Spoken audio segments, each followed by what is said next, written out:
l'état des lieux était nécessaire, mais nous aimerions que les intervenants nous donnent leurs sentiments sur les perspectives pour les sciences de l'information et de la communication. Merci, Monsieur le Président. Je fais partie des gens qui ont la faiblesse de croire qu'on ne peut guère parler du présent et encore moins de l'avenir si on n'a pas une petite idée sur le passé, autrement dit sur l'histoire même. Et je vais commencer par vous conter deux petites histoires. La première se situe en 1964 et à l'époque j'étais assistante physique à la faculté des sciences de Paris. Et je m'intéressais aux électrons. Et je passe devant la librairie des presses universitaires de France et je vois affiché le littératron. Je me dis, qu'est-ce? Je fais l'acquisition du volume et dès la page 25, je trouve une notation qui me choque. Je dis, le costume bleu marine avait cette gaucherie un peu rustique qui est la marque vestimentaire des facultés des sciences. Alors là, je me sentais un peu agressé. J'ai regardé la couleur de mon costume. Par chance, il n'était pas bleu marine ce jour-là. Mais tout de même, je découvrais un phénomène de communication, c'est que nous donnons par l'image de notre vêtement, en même temps que je découvrais la lecture d'Escarpie.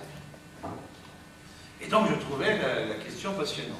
Tout le livre est passionnant et je recommande aux étudiants de le lire. Il est encore en vente chez Flammarion, vous pouvez le commander à toutes les librairies, car vous verrez que ce livre n'est pas indifférent pour considérer également l'avenir de notre discipline. La deuxième chose, c'est plus tard, j'ai été converti à l'audiovisuel et j'ai trouvé dans le littératron une phrase extrêmement célèbre à propos de l'audiovisuel qui disait « L'audiovisuel s'appelle, les finances crachent, les commissions votent, les électeurs marchent, ça les impressionne, ils ne savent pas ce que c'est, moi non plus, vous savez vous? Vous savez ?» Eh bien, là encore, au moment où, quittant la physique pour l'audiovisuel, je retrouvais dans le littératron des éléments pour me conforter, avec un exemple précédent, puisque Escarpie, entre-temps, avait fondé l'IUT de Bordeaux, etc. Et alors, l'importance d'Escarpie m'est apparue encore plus déterminante lorsque, 2 ans plus tard, nous cherchions à travailler, à convaincre les autorités de l'État de créer officiellement les sciences de l'information et de la communication. Le président de la République de l'époque était M. Pompidou, son ministre de l'Éducation nationale était M. Fontanet, le directeur de cabinet de M. Fontanet était M. Jean-Claude Casanova, qui fut d'ailleurs ultérieurement le directeur de cabinet de Raymond Barre. Et j'avais réussi, avec le président de mon université, à obtenir une audience chez M. Jean-Claude Casanova, directeur du cabinet du ministre de l'Éducation nationale, pour essayer de plaider et de convaincre les institutions ministérielles de reconnaître cette discipline en gestation que Escarpie, d'autres collègues et d'autres amis essayons de pousser dans un système plutôt hostile ou moins réservé.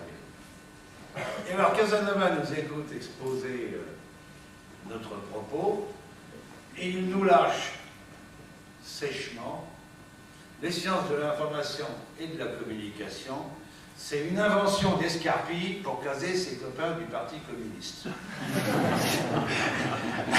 Alors là, je me suis dit, pour qu'un haut personnage de l'État, directeur de cabinet du ministre de l'État, prenne en considération la proposition que nous faisons et derrière laquelle il discerne non seulement Escarpie, mais une armée de militants d'un parti politique, je me suis dit, c'est véritablement qu'on est sur un bon terrain.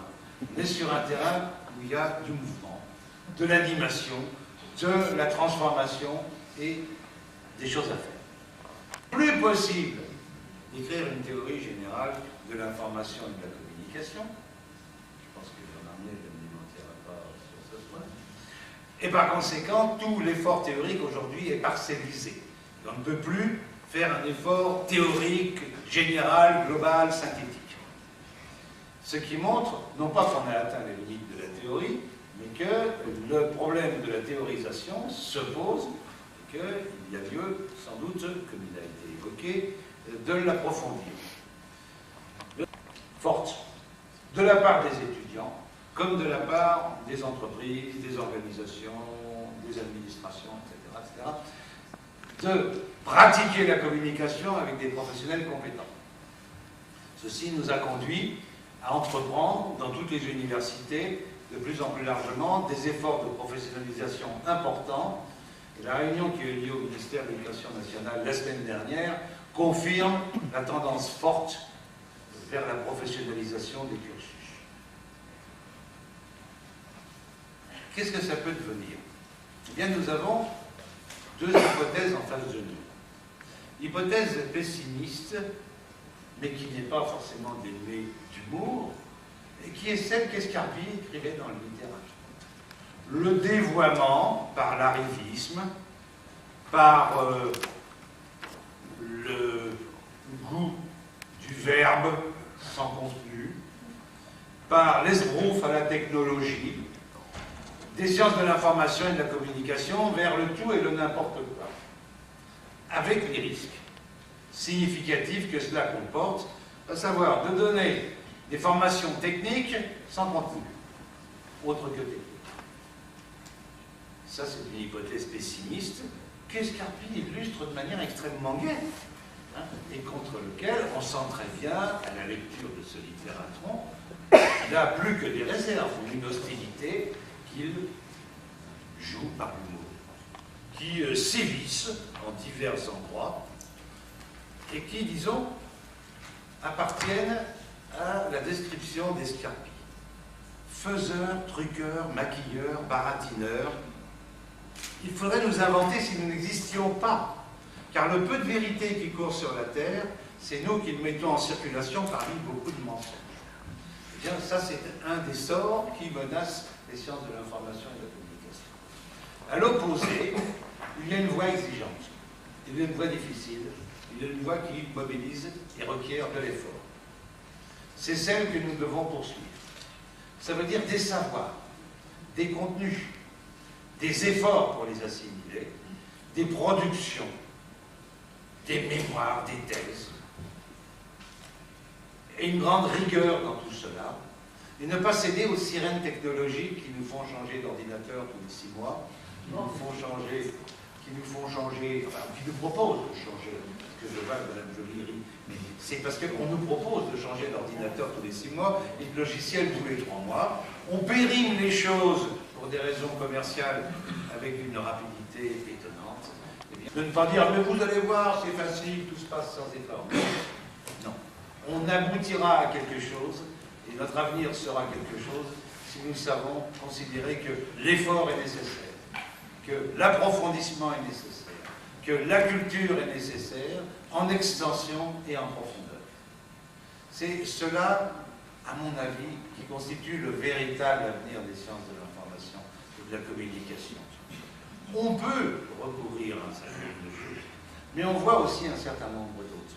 Aujourd'hui, nous avons des collègues à Valenciennes qui travaillent sur des méthodes automatiques de création par des logiciels de séquences de vidéos, de jeux d'aventure, hein, ou de CD-ROM, etc., etc. Eh bien, c'est exactement le projet du littératron transféré dans le domaine de l'image et de l'ergonomie du parcours des circuits électroniques. À savoir, faire une combinatoire d'objets, de situations, et puis faire tourner, mouliner les ordinateurs pour produire quelque chose en espérant que sur les 21 500 solutions que l'on va trouver, on en trouvera une ou deux utilisables commercialement. Ça, qu'il s'agisse de la documentation ou qu'il s'agisse des médias, nos citoyens, si l'on veut que la démocratie en France ne soit pas réduite en poudre par la moulinette technologique. Philippe Breton a écrit que les informaticiens étaient une population à risque. Bien, je crois qu'il n'a pas tort.